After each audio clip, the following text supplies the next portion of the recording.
দেশে ফিরছেন খালেদা জিয়া, সাথে আসছেন জুবাইদা রহমান, ফিরছেন ছোট ছেলে প্রয়াত আরাফাত রহমান কোকোর স্ত্রী শর্মিলা রহমানও। আগামী 4 মের মধ্যে যদি কাতারের এয়ার অ্যাম্বুলেন্স না পাওয়া যায় তাহলে বাংলাদেশ বিমানের যাত্রীবাহী নিয়মিত ফ্লাইটে করেই দেশে ফিরবেন তারা।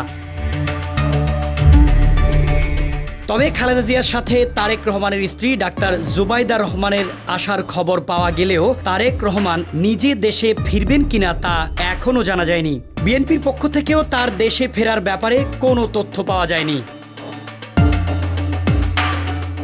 খালেদা জিয়ার পারিবারিক সূত্র জানিয়েছে, খালেদা জিয়ার সফর সঙ্গী হিসেবে থাকছেন ডাক্তার জুবাইদা রহমান, শর্মিলা রহমান, ব্যক্তিগত চিকিৎসক ও বিএনপির স্থায়ী কমিটির সদস্য ডাক্তার AZM জাহিদ হোসেন, উপদেষ্টা মণ্ডলীর সদস্য ডক্টর মোহাম্মদ এনামুল হক চৌধুরী, গৃহকর্মী ফাতেমা বেগম ও লন্ডনে সফরে থাকা বিএনপি নেতা তাবিথ আউয়াল।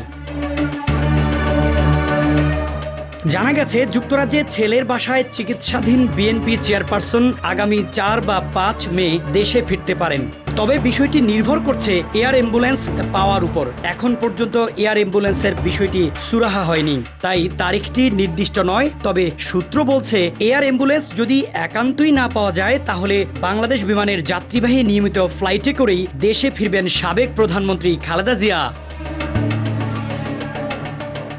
এ বিষয়ে খালেদা জিয়ার ব্যক্তিগত চিকিৎসক ডাক্তার AZM জাহিদ হোসেন বলেন, মে মাসের প্রথম সপ্তাহেই খালেদা জিয়াকে দেশে নেওয়ার চেষ্টা চলছে। তার সঙ্গে পুত্রবধূ ডাক্তার জুবাইদা রহমানও থাকবেন।